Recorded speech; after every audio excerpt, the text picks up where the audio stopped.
सीताराम। आज मैं आप लोगों के समक्ष रामायण की शुरुआत कर रहा हूँ। इससे पहले कि मैं शुरुआत करूँ, एक छोटी सी चर्चा कि क्यों अलग से इसे लिखने की आवश्यकता पड़ी। पहला उद्देश्य है प्रत्येक व्यक्ति का आध्यात्मिक स्तर बढ़े, उसे धर्म से प्रेम हो। और दूसरा ये कि राम का वो रूप जिसकी आज सबसे ज्यादा आवश्यकता है। गीता में श्री कृष्ण कहते हैं, शस्त्रधारियों में राम हूं मैं। शस्त्र तो शिव, विष्णु, इंद्र सभी के पास थे, पर राम ही क्यों श्रेष्ठ है।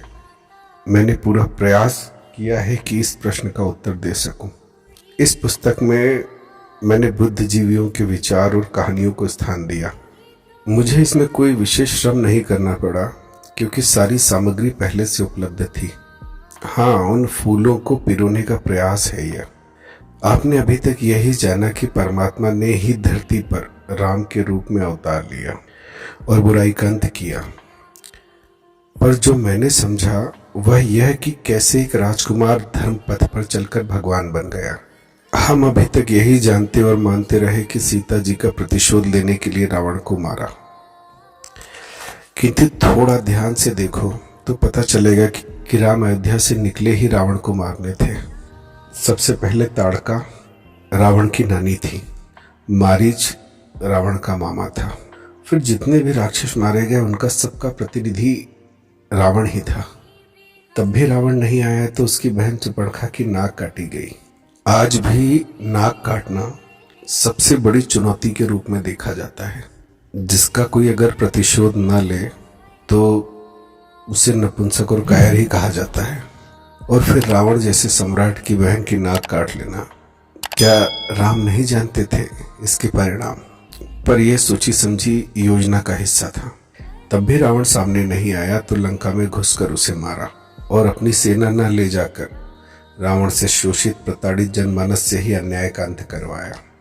500 पेज की इस पुस्तक में इसी प्रकार के रामायण के अनछुए पहलुओं पर प्रकाश डाला गया है। अगस्त मुनि, जो कि स्वयं रावण के पिता विश्रुवा के भाई थे, जब राम उनके पास गए तब अगस्त की पत्नी, जिनका नाम लोपमुद्रा था, जब उन्होंने सीता जी की ओर देखा तो अगस्त मुनि से बोल पड़ी, हे स्वामी, ये क्षत्रिय बालक तो ठीक, पर यह भोली सी बच्ची, इसे तो पता भी नहीं रावण के बारे में।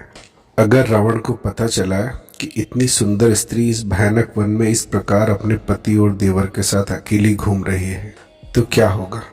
आप कृपा कर इसे यहीं रोक लीजिए। इनका वनवास समाप्त होने पर जब ये लोग लौटेंगे तब इन्हें साथ ले जाएं। इस पर अगस्त मुस्कुराते हुए कहते हैं कि देवी, मोह में मत पड़ो। जिसे साधारण स्त्री समझ रही हो वो साक्षात महामाया है।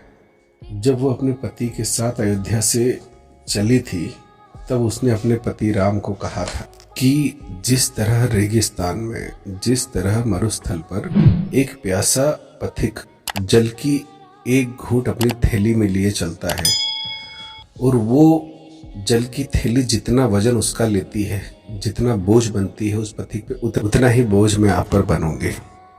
इस वाक्य का अर्थ बहुत गहरा है देवी। वह एक घूंट पानी ही उस पथिक को अंत में जीवन दान देती है। सीता जी के कहने का अर्थ था, हे राम, मैं ही आपको राम बनाऊंगी। और एक बात सुनो देवी, रावण निश्चित ही आज तक सैकड़ों स्त्रियों का अपहरण किया होगा। इस बार भी वह ऐसा ही करेगा।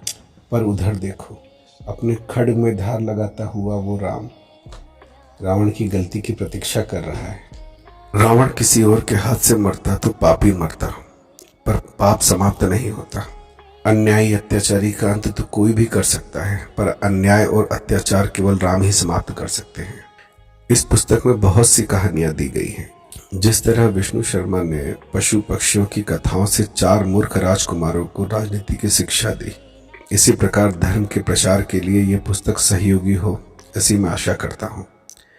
त्रेता में जिस तरह रावण आर्यावर्त को जीतना चाहता था, आर्यावर्त की सीमाओं तक उसके राक्षस आ चुके थे। आज स्थिति और ज्यादा खराब है। अब वे रूप बदल बदल कर हमारे बीच बैठे हैं। वामपंथी, नारीवादी, क्रिश्चियन, इस्लामिक जिहादी, ये सभी आज भी फूट डालो शासन करो की नीति पर कायम है। ये पुस्तक हिंदुओं को संगठित करने में सहयोग करे, ऐसी मैं कामना करता हूँ। सीताराम।